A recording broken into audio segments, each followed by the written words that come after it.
everybody. This is your Week 15 race recap. Well, this weekend we had 2 races at Bowman Gray Stadium. Friday night we had what we call the Bowman Gray Modifieds on the narrow tires. Saturday night was the NASCAR Welland Southern Modified Tour race on the wide tires with the Tour legal rules, and it was 199 laps. So Friday night we showed up. It was basically a normal schedule. It was a Saturday schedule on Friday. We showed up, and in practice the car was actually pretty good. The track was off just a little bit. It was really hot. It was really humid. We had the Bandoleros and the Legends cars there this weekend. So I guess their rubber didn't mesh with our rubber very good, so it made it a little bit slick. When we qualified, I think I qualified a 1344. I didn't think that would hold up, just simply because the last couple of weeks it's taken a high 20 or even a low to mid 30 to get the pole. I think the 83 ran a 42, then Jason goes out and runs a 39, and we were pretty excited about it. And Lee Jeffries has had some bad luck this year, so he was down in the points just a little bit. So Lee went out to qualify and actually got the pole this week. So the top 4 lineup was the 77, the 4, the 83, and then me. So it was a 50-lap cone race, just like we had the previous week. So as the race gets started, Jason actually beat Lee to the first corner and was able to take the lead. And as we fell in line, I think I fell in line in 4th. We got to racing, and we had a double file restart. The 77 went to the outside, and we were able to hold him out, and that made the lineup the 4, the 83, and then the 1. So we got to racing hard there. Jason and Tim were really battling hard. Tim, I think, went to the outside on a double file restart, and we're actually battling really hard. Good, hard, clean racing. As the race got going, we had another caution, I think, and it was the 4, the 83, the 1, and the 28. And we get to racing, and I think we could have probably held Tim out, and we were able to close the hole. I was going to stay tight on Jason's bumper to hold the 83 out. And as we come off of turn 4, I get a really stiff shot. It turned me sideways, and as the car sat back down and I got ready to accelerate, I got hit again. And you know, like I've said before, you can't give anybody, you can't give an inch at Bowman Gray Stadium, or they'll try to take a mile. And as we get to the corner, I gave the same shot back to the 28 as I got, and the 28 actually turned around. So we had to avoid a little bit of that, a little bit of controversy going on there. The thing about it is the Myerses are there to race, and that's what we're there for. That's what we put our heart and our soul into, going over there to race. And if you're there for anything other than racing, if you're there to show off or to try to get attention, then you need to move to Hollywood, because we're there to race, and that's what we're going to do. I haven't intentionally done anything to anybody in the last several years, and and I don't think I deserve anything in return. As far as a cheap shot or as far as being knocked around. It's funny, me and the 83 can run door to door. Me and the 83 can bump on each other and race each other really hard, and we don't have a problem. And there's some people it's just hard to race with. But we're there to go racing, and we're there to try to win the race. And like I've said before, the points will be great. I want to win the points this year, but if I don't, I've been fortunate enough to win four championships. I've been fortunate enough to win 4 poles and 4 races this year. So if it ended right now, I would call it a good season. So, we got 2 weeks left. We're going to go over there. We're going to try to race hard, and we're going to try to win races and see how it shakes out. But I ended up, the 28, I think, was waiting to try to cause a problem, and actually pinned Jason in behind the 83, and the 83 was able to get by Jason. And the finishing lineup was the 83, the 4, and the 1. So we had a 3rd place finish. Jason was second. Not a bad night for Myers Brothers Racing. We'll go back next week. It's twin 25s this week, and hopefully we can get a 1-2 for the Myerses, or maybe even get 2 wins. As far as Saturday night is concerned, we went back over Saturday, and we had practice. I think was at 3 o'clock, so it was really hot. We actually ran the same car both nights. So what we had to do is we fixed the damage. There was a start, forgot to mention this, on the start of the first race on Friday night, they didn't throw the green flag. There was a false start. We went in the corner and everybody jammed up, and it turned my bumper way up in the air. So that's some damage that we had to fix. We had actually had it fixed for the second race that got rained out. So we had that fixed, but we actually turned up the front bumper and messed up the frame horns.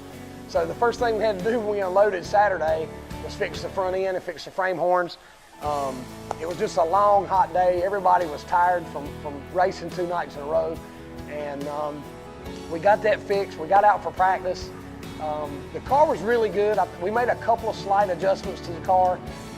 For qualifying, the 09 was on the pole and we were second.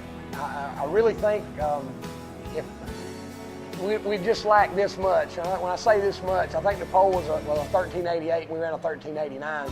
Like I said a couple weeks ago, you can't even imagine how fast, you can't snap your fingers that fast to imagine how close that is. Qualified second. On the tour we have, it's not the cone, but we have a double file restart, which means if you're running second, you have to pull out. And then if you're fourth, you have to pull out. It's just like in Cup. It's actually a double file restart that mimics the first start of the race. So we were able to get in line in second. I was trying to ride, trying to save my tires and just bide my time. We suffered through a couple double file restarts where I got back in line. I think maybe the third or fourth restart, the NASCAR Tour rule says that the second place man can't beat the first place man to the start line on the green flag. And if you do, you have to give it back. And I got a really good start, and I beat the 09 to the start-finish line. So I backed off just a little bit to let him pull back even, and that allowed the 36 to close the gap up. As I moved in, coming into turn 3 to close that hole up, the 25 actually stuck his nose in and we got together. I don't know whose fault it was. It's just, it's Bowman Gray racing. A lot of times it happens, but we got turned around and actually had to go to the back. So at that point, our strategy changed.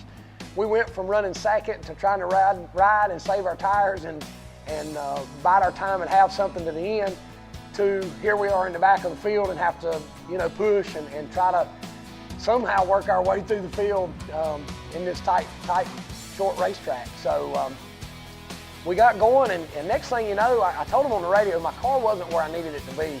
We just lacked some forward bite up off the corner. I could get in the corner and through the corner really good, but off the corner, I was losing a little bit of my grip. So I told the guys, I said, I really wish we would tighten the car up just a little bit more. I'm not sure how much more I can, push the car and still have something left at the end. And, a couple of restarts later, we actually made it to second place. So we got running there. The 36 car was leading the race. And I think the longer we ran, I don't know if I got better or if he got worse, but I was actually closing the gap. And I think last year, L.W. Miller was able to give me a stout tap to knock me out, to drive by me. So, of course, that was running through my mind. And after speaking to L.W. after the race, he said it was running through his mind too. But I got going there, and the next thing you know, we had a caution. And like I said, I had to go to the double file restart, so I had to go to the outside.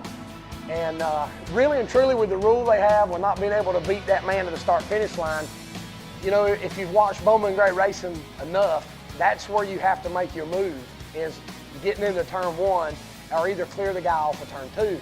Well, if you've got to wait and let that guy be even with you when you get to turn 1, it pretty much eliminates your chance to be able to beat him off of turn 2. So really your best strategy is to try to get in line behind the guy. So what I did is when we got to the corner, I tried my best to get in behind LW.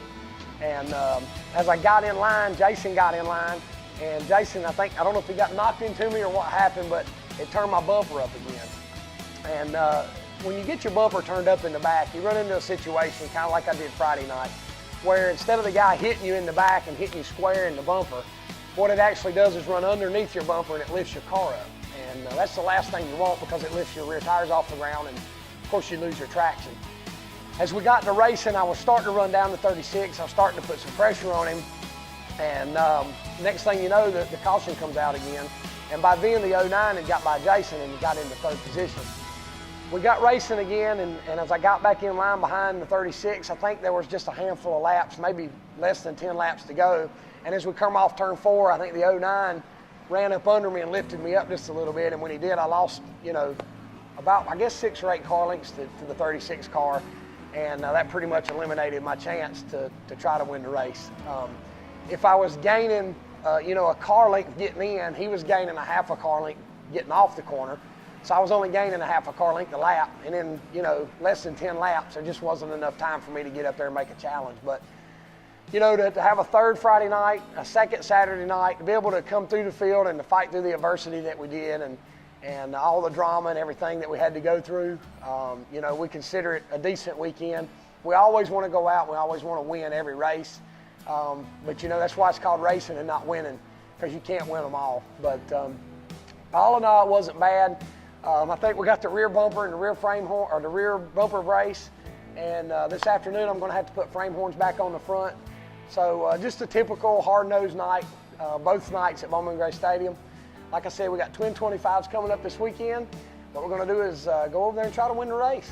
So stay tuned for next week. Hopefully I'll see you at the racetrack.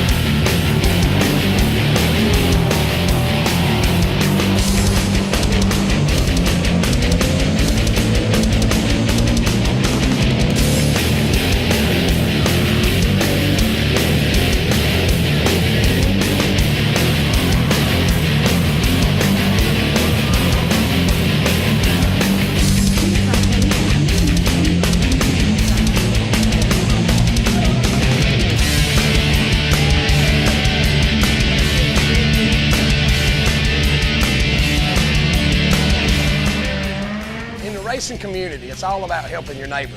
And in the pits at Bowman Gray, we got a great neighbor, and that's Crazy Kevin Powell. And Kevin will be the first one to tell you that he knows that bad things happen to good people. So if you go see Crazy Kevin Powell and you mention you saw this video, he's assured me that you're going to get the best deal possible. He gives flags to the kids, he does the spin in the wheel, and he even plays music after the race, and it's always a good time. But anyway, go see Crazy Kevin Powell, and I promise you he's going to help you out. Crazy Kevin Powell.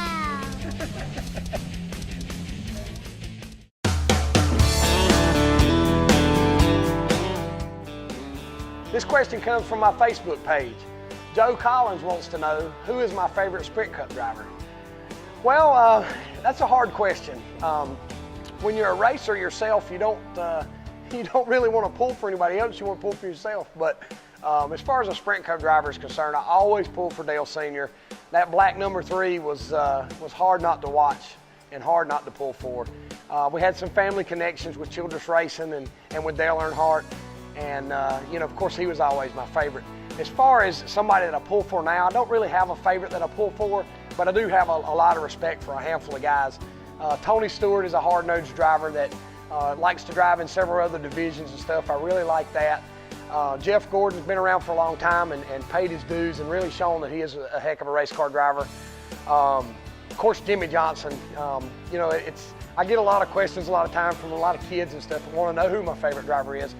And, you know, if I had to maybe pick one, I might say Jimmy Johnson, simply because it's not good for business for Jimmy Johnson to win 5 straight championships. And for him to do it against all odds shows me that they really got their act together and that he is a heck of a race car driver. I was really glad to see Paul Menard get his first victory last weekend.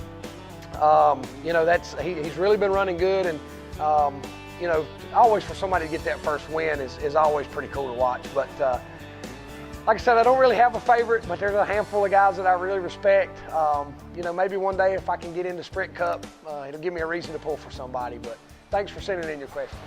This question is from David H. David wants to know, when Bowman Gray season ends, does our season end? And actually, no, it doesn't. Our season is really about halfway over whenever the Bowman Gray season is over with.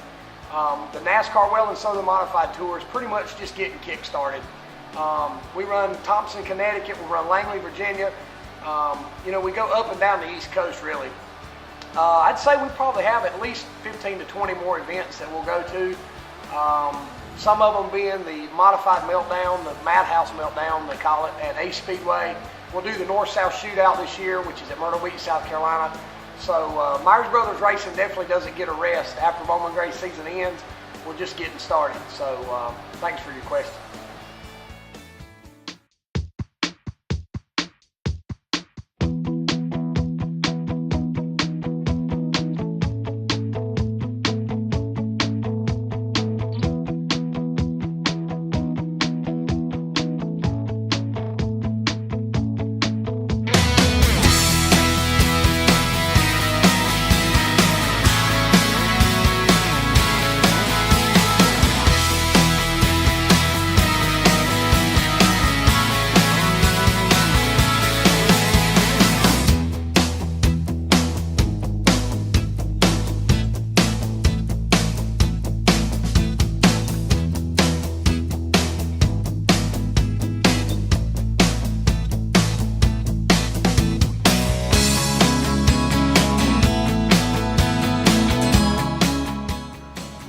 Okay.